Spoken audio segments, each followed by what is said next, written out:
오늘은 여호수아서의 마지막 장입니다. 여호수아의 마지막 장인 24장은 23장에 이어 가나안 땅에서 하나님의 백성으로 살아가야 하는 이스라엘 백성들에게 전하는 여호수아의 유언과 같은 당부의 말입니다. 23장은 자신을 이어 이스라엘을 다스릴 지도자들에게 전하는 당부의 말이었다고 하면, 오늘 함께 읽은 여호수아 24장은 이스라엘 모든 백성들에게 전하는 당부의 말입니다. 이 당부의 말은 오늘 그리스도인으로 살아가는 우리 역시 반드시 새겨야 하는 말입니다. 우리 1절과 2절 말씀 다 함께 읽어보겠습니다. 1절과 2절 함께 읽겠습니다. 여호수아가 이스라엘 모든 지파를 세겜에 모으고 이스라엘 장로들과 그들의 수령들과 재판장들과 관리들을 부르매 그들이 하나님 앞에 나와 선지라. 여호수아가 모든 백성에게 이르되 이스라엘 하나님 여호와께서 이같이 말씀하시기를 옛적에 너희 조상들 곧 아브라함의 아버지 나홀의 아버지 데라가 강 저쪽에 거주하여 다른 신들을 섬겼으나. 여호수아가 이스라엘의 모든 지파를 세겜으로 모으고 모든 이스라엘 백성들에게 명합니다. 1절에 주목해 볼 만한 장소가 등장합니다. 바로 세겜입니다. 왜 여호수아는 실로가 아닌 세겜으로 이스라엘 백성들을 불러 모았을까? 그 답은 여호수아 8장에 있습니다. 여호수아 8장 30절에서 35절을 보면 에발산과 그림심산이 나옵니다. 그곳에서 제단을 쌓고 여호와의 율법을 낭독하며 하나님과 언약을 맺는 장면이 나옵니다. 에발산과 그림심산이 있는 곳이 바로 세겜입니다. 여호수아는 다시 이스라엘 백성들을 가나안에 들어와 언약을 맺었던 그 장소로 불러 모은 후 언약을 상기시키고 있습니다. 언약을 잊지 말고 신실하라는 겁니다. 언약에 신실하라는 겁니다. 여러분, 우리 하나님은 신실하십니다. 우리 하나님은 언약을 반드시 지킵니다. 문제는 항상 우리죠. 우리만 잘하면 됩니다. 이 새벽에 나와 함께 예배드리는 우리 모두 언약에 신실한 성실한 그리스도인 되시기를 간절히 소망합니다. 어찌 보면 매일 이 새벽에 나와 하나님 말씀 앞에 서는 것이 이스라엘 백성들이 세겜으로 다시 모이는 것과 같은 것 같습니다. 매일 새벽 제단 앞에서 서서 언약을 상기하고 언약을 지키는 신실한 그리스도인들 되시기를 다시 한번 소망합니다. 여호수아는 이스라엘 백성들에게 지난 하나님의 역사를 회고하며 창세기 11장 후반부부터 현재까지 있었던 역사의 역사 강의를 시작합니다. 오늘도 말씀드려봅니다. 역사는 중요합니다. 성경에서 중요할 때마다 등장하는 것이 역사를 뒤돌아보는 것입니다. 여러분, 역사를 잊은 민족에게는 미래가 없습니다. 역사를 기억하고 새길 때 우리는 실패를 반복하지 않습니다. 여호수아가 이스라엘 백성들에게 한 역사 강의를 두 문장으로 줄여서 말씀드릴 수 있습니다. 여호수아가 이스라엘 백성들에게 요약하여 강의한 역사 강의를 제가 또 요약해서 두 문장으로 말씀드려 보겠습니다. 하나님의 인도, 하나님의 은혜입니다. 성도 여러분, 오늘도 하나님의 인도 없이, 하나님의 은혜 없이 살아갈 수 없음을 기억하고 살아가는 저와 여러분들 되시기를 소망합니다. 우리 그리스도인은 하나님의 인도와 은혜로 사는 것입니다. 오늘 본문을 보면 이거 무슨 의미지? 라는 구절이 하나 등장합니다. 우리 12절 말씀 함께 읽어볼까요? 12절 함께 읽겠습니다. 내가 왕벌을 너희 앞에 보내어 그 아모리 족속의 두 왕을 너희 앞에서 쫓아내게 하였나니 너희의 칼이나 너희의 활로서 이같이 한 것이 아니며. 아멘. 갑자기 곤충 왕벌이라는 단어가 딱 등장합니다. 12절에 나오는 왕벌이 무슨 의미지 하는 의문이 듭니다. 이 구절에 대해서 구약학자들이 연구하여 결과를 내놓았는데 세 가지입니다. 첫째는 은유적 표현이다. 이거는 은유적 표현이라는 것입니다.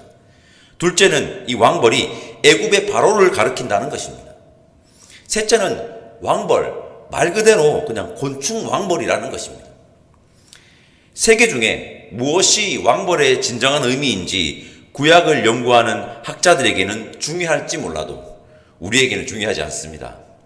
오늘 여호수아 24장에서 여호수아가 왕벌 이야기를 하면서 이스라엘 백성들에게 하고 싶은 말은 분명하기 때문입니다. 여호수아가 이스라엘 백성들에게 하고 싶은 말은 이겁니다. 하나님이 우리를 위해 싸우신다. 기억하라. 우리가 하는 것이 아니라 하나님이 하시며 하나님이 우리를 위해서 싸우신다는 것입니다. 여러분, 하나님께서 우리를 위해서 싸우십니다. 이것보다 더 큰 힘을 얻는 것이 어디 있습니까? 우리가 이 땅에서 하나님의 백성으로 열심히 살아간다면 하나님께서 우리를 위해서 싸우실 것입니다. 여호수아 역사 강의의 또 다른 핵심이 있습니다. 뭘까요? 지금까지 누누이 이스라엘 백성들에게 강조하는 것입니다. 앞으로도 계속 강조할 것입니다. 성경은 한 단어로 여호수아 역사 강의의 중요한 핵심을 말씀드릴 수 있습니다. 양다리 금지입니다. 제가 14절 말씀 읽어보겠습니다. 그러므로 이제는 여호와를 경외하며 온전함과 진실함으로 그를 섬기라. 너희의 조상들이 강 저쪽과 애굽에서 섬겼던 신들을 치워버리고 여호와만 섬기라. 아멘. 여러분, 양다리 금지입니다. 연애할 때도 양다리 걸치는 엑스들은 나쁜 엑스들입니다. 우리는 절대로 양다리를 걸치면 안 됩니다. 양다리 걸치면 가랑이 찢어집니다. 째집니다.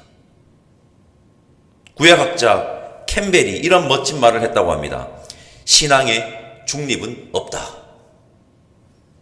신앙에는 중립이 없습니다. 여러분, 15절과 16절 말씀 함께 읽어보겠습니다. 15절과 16절입니다. 만일 여호와를 섬기는 것이 너희에게 좋지 않게 보이거든 너희 조상들이 강 저쪽에서 섬기던 신들이든지 또는 너희가 거주하는 땅에 있던 아모리 족속의 신들이든지 너희가 섬길 자를 오늘 택하라. 오직 나와 내 집은 여호와를 섬기겠노라 하니 백성들이 대답하여 이르되 우리가 결단코 여호와를 버리고 다른 신들을 섬기기를 하지 아니하오리니. 아멘. 방금 전 함께 읽었던 15절에서 저의 눈에 들어온 문장이 있었습니다. 오늘 택하라입니다. 오늘 택하라. 우리는 매일매일 오늘들을 살고 있는 거 아시죠? 오늘 택하라. 여러분, 이런 말 들어보셨습니까? 이렇게 되면 내가 교회 나갈게. 아직 교회 나갈 때가 아니다.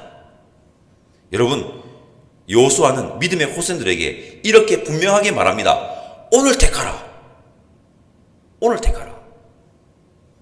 대학교 들어가면, 직장에 취직하면, 이렇게 되면, 저렇게 되면 이것은 신앙을 잃어버리기 딱 좋은 자세입니다. 신앙을 잃어버리기 딱 좋은 자세입니다. 오늘, 지금 당장 하나님만을 섬기기를 택하라는 것입니다. 우리 오늘 택합시다. 그렇게 하루하루 믿음으로 살아가는 저와 여러분들 되시기를 바랍니다. 여호수아가 갑자기 찬물을 확 부어버린 듯한 말을 이스라엘 백성들에게 합니다. 그러나 이것은 찬물을 부어버리는 것이 아니라 하나님을 온전히 섬기는 확실한 방법을 이스라엘 백성들에게 전하는 것입니다. 우리 19절 말씀 읽어봅시다. 19절 말씀 함께 읽겠습니다. 다른 신을 섬기지 않고 여호와만 섬기겠다고 말하는 이스라엘 백성들에게 여호수아가 이렇게 말합니다. 19절입니다. 여호수아가 백성에게 이르되 너희가 여호와를 능히 섬기지 못할 것은 그는 거룩하신 하나님이시요 질투하시는 하나님이시니 너희의 잘못과 죄들을 사하지 아니할 것임이라. 아멘. 여호수아 이렇게 말하죠. 너희들 여호와를 능히 섬기지 못해. 전지하신 하나님께서 이스라엘 백성들의 패역을 미리 아시고 여호수아를 통해서 말씀하시는 것일까요? 그럴 수도 있겠지만 그것보다 더 큰 의미는 이것입니다. 하나님을 섬기는 것은 여러분 나의 의지로 섬길 수 있는 것이 아니라 온전히 하나님만을 의지할 때 가능하다는 것입니다. 그러니 끊임없이 우리의 힘이 아닌 하나님의 은혜와 도우심을 구하라는 것입니다. 로마서 8장 26절과 32절, 34절 말씀을 제가 차례로 읽어보겠습니다. 잘 들으십시오. 26절입니다. 이와 같이 성령도 우리의 연약함을 도우시나니 우리는 마땅히 기도할 바를 알지 못하나 오직 성령이 말할 수 없는 탄식으로 우리를 위하여 친히 간구하시느니라. 아멘. 32절입니다. 자기 아들을 아끼지 아니하시고 우리 모든 사람을 위하여 내주신 이가 어찌 그 아들과 함께 모든 것을 우리에게 주시지 아니하겠느냐. 아멘. 34절입니다. 누가 정죄하리요? 죽으실 분 아니라 다시 살아나신 이는 그리스도 예수시니 그는 하나님 우편에 계신 자요 우리를 위하여 간구하시는 자신이라. 아멘. 26절 성령, 32절 성부, 34절 성자, 삼위일체 하나님께서 우리를 도우신다는 것입니다. 그러기에 우리가 믿음의 사람으로 그리스도인으로 살아갈 수 있다는 것입니다. 섬기겠습니다. 섬길 수 있습니다. 우리의 의지와 힘과 능력으로 섬기겠다고 선언한다고 섬길 수 있는 것이 아닙니다. 우리의 의지가 얼마나 연약한지, 약한지 여러분 잘 아시지 않습니까?